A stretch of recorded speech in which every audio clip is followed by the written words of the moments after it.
ආහාර පාන මිලදී ගන්නා ඇතැම් අවස්ථාවල වෙළඳුන් සහ පාරිභෝගිකයන් අතර ඇතිවන බහින්බස් වීම පසුව ආරවුල් බවට පත්ව මිනිස් ඝාතන දක්වා දුරදිග යාමේ සිදුවීම් පසුගිය කාලයේ වාර්තා වුණා. එවැනි සිදුවීමක් කඳාන ප්‍රදේශයෙන්ද පසුගියදා වාර්තා වුණා. කඳාන ප්‍රදේශයේ සංචාරක වෙළඳසැලක් පවත්වාගෙන යන ස්ථානයකට පැමිණි අයෙකු බර්ගර් බනිස් දෙකක් මිලදීගෙන ඒ සඳහා අඩුවෙන් මුදල් දීම නිසා ව්‍යාපාරයේ නිරත කාන්තාව සමග ඇති වූ ගැටුම සමත කිරීමට පැමිණි එම කාන්තාවගේ පියාට ආරක්ෂිත හිස්වැසුමකින් පහර දීම හේතුවෙන් ඔහු මියගොස් ඇති බව කඳාන පොලිසිය පැවසුවා. ජයල ලේක් සිටිහි පදිංචි දෙදරු පියෙකු වන 64 හැවිරිදි සුගතපාල ද සිල්වා මහතා මෙසේ ඝාතනය කර තිබෙනවා. ඔහු ප්‍රතිකාර සඳහා රාගම ශික්ෂණ රෝහල වෙත ඇතුළත් කරදී මියගොස් ඇති බව පොලිසිය පැවසුවා. සුගතපාල සිල්වා ඔහුගේ බිරිය දියණියක සහ ඥාති පුත්‍රයෙකු සමග කඳාන ප්‍රදේශයේ සංචාරක වෙළඳසැලක් පවත්වාගෙන යමින් එහි බර්ගර් බනිස් සලවි කරන්නේ කලක සිටයි. මෙම සිද්ධියද අදාළ ස්ථානයට පැමිණ ඇති සුගතපාල සංචාරක වෙළඳසැල විවෘත කර වෙළඳාමේ නිරතව සිට තිබෙනවා. පසුව එදින සවස ස්කූටි වර්ගයේ යතුරුපැදියකින් පැමිණි යුවලකගේ සැමියා විසින් මෙම ස්ථානයෙන් බර්ගර් බනිස් දෙකක් ඉල්ලා තිබෙනවා. එම අවස්ථාවේ අදාළ සංචාරක වෙළඳසැලේ සෙනඟ වැඩි වශයෙන් ගැවසී ඇති අතර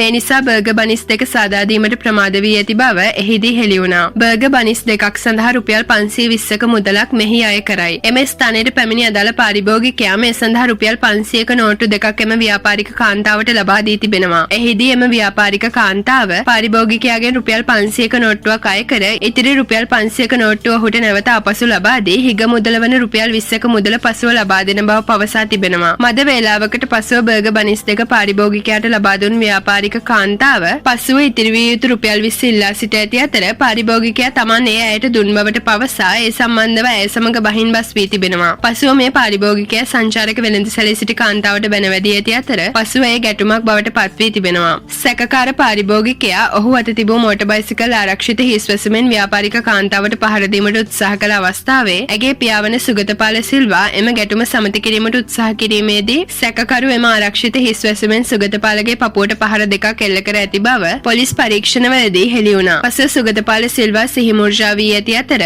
ඔහු ප්‍රතිකාර සඳහා රාගම ශික්ෂණ රෝහලට ඇතුළත් කර තිබුණා. එහිදී රෝහලේ වෛද්‍යවරු ඔහු පරීක්ෂා කර මියගොස් ඇති බව ප්‍රකාශ කර තිබෙනවා. මෙම සිද්ධිය සම්බන්ධව පොලිස් හදිසි ඇමතුම අංකය වන 119ට ලැබුණු තොරතුරක් මත කඳාන පොලිසිය මේ ගැන විමර්ශන ආරම්භ කර තිබෙනවා. පසුව සුගතපාලගේ දියණිය වන දින්නා මෙතිසලා සිල්වා නැමැත්තිය කඳාන පොලිස් ස්ථානයට පැමිණිල්ලක් කළා. ඇය පැමිණිලි ඉදිරිපත් කිරීමට පැමිණි අවස්ථාවේ සැකකරුද පැමිණිල්ලක් ඉදිරිපත් කිරීමට කඳාන පොලිසියට පැමිණ සිටි අතර සුගතපාලගේ දියණිය සැකකරු හඳුනා ගැනීමෙන් අනතුරුව ඔහු අත්අඩංගුවට ගැනීමට පොලිස් නිලධාරීන් කටයුතු කළා. පසුව මෙම සිද්ධිය සම්බන්ධව වැලිසර මහේස්ත්‍රාත් අධිකරණයට කරුණු වාර්තා කිරීමෙන් අනතුරුව වැලිසර වැඩබලන මහේස්ත්‍රාත් හිලේරියන් ගුණවර්ධන මහතා මේ සිද්ධිය වූ ස්ථානයට සහ මලසිරුර තැන්පත් කර තිබූ රාගම ශික්ෂණ රෝහලේ මෘත ශරීරාගාරයට පැමිණ සිරුර පරීක්ෂා කර මේ පිළිබඳව පශ්චාත් මරණ පරීක්ෂණයක් සිදු කර වාර්තාවක් ඉදිරිපත් කරන ලෙස රාගම ශික්ෂණ රෝහලේ අධිකරණ වෛද්‍ය නිලධාරියාට නියෝග කළා. සිරුර සම්බන්ධව පශ්චාත් මරණ පරීක්ෂණය සිදු කළ රාගම ශික්ෂණ රෝහලේ අධිකරණ වෛද්‍ය නිලධාරී DMC.W. කුමාර මහතා ඒ සම්බන්ධව විවෘත තීන්දුවක් ලබා දෙමින් මේ සිද්ධිය වූ අවස්ථාවේ ක්ෂණිකව සිදු වූ කම්පනයක් නිසා මේ මරණය සිදු වූ බවට නිගමනය කර තවදුරටත් විමර්ශන කටයුතු සිදු කරන බවට පවසා තිබෙනවා. මියගිය සුගතපාලගේ සිරුර ඔහුගේ පවුලේ ඥාතීන් වෙත බාර දීමට නියෝග කළා. ප්‍රදේශවාසීන්ගෙන් මේ සිද්ධිය සම්බන්ධයෙන් ප්‍රකාශ ලබා ගැනීමට පොලිස් නිලධාරීන් කටයුතු කර තිබෙනවා. සදහම් මාවත මහර නුගේගොඩ රාගම ප්‍රදේශයේ පදිංචි 33 හැවිරිදි විවාහකයෙකු මේ සිද්ධිය සම්බන්ධයෙන් සැකපිට අත්අඩංගුවට ගැනීමට පොලිසියට හැකි වුණා. ඔහු පැමිණි ස්කූටි වර්ගයේ යතුරුපැදිය සහ පහර දීමට යොදාගත් ආරක්ෂිත හිස්වැසුම නඩු භාණ්ඩ ලෙස නම් කර අධිකරණයට ඉදිරිපත් කිරීමට පොලිසිය කටයුතු යොදා තිබුණා. කඳාන පොලිසිය ස්ථානාධිපති ප්‍රධාන පොලිස් පරීක්ෂක සුභාෂ් කහඳවල මහතාගේ උපදෙස් මත එහි අපරාධ විමර්ශන අංශයේ ස්ථානාධිපති උප පොලිස් පරීක්ෂක AM සාගර ජයලත් උප පොලිස් පරීක්ෂක පෙරේරා සැරෙන් වරුණන තිලකරත්න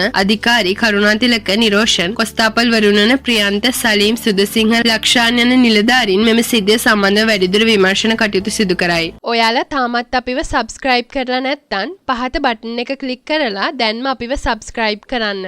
ඒ වගේම පහත සීනුව ක්ලික් කරලා අලුතින් අප්ලෝඩ් වන වීඩියෝ එවලේම බලා ගන්නත් පුළුවන්.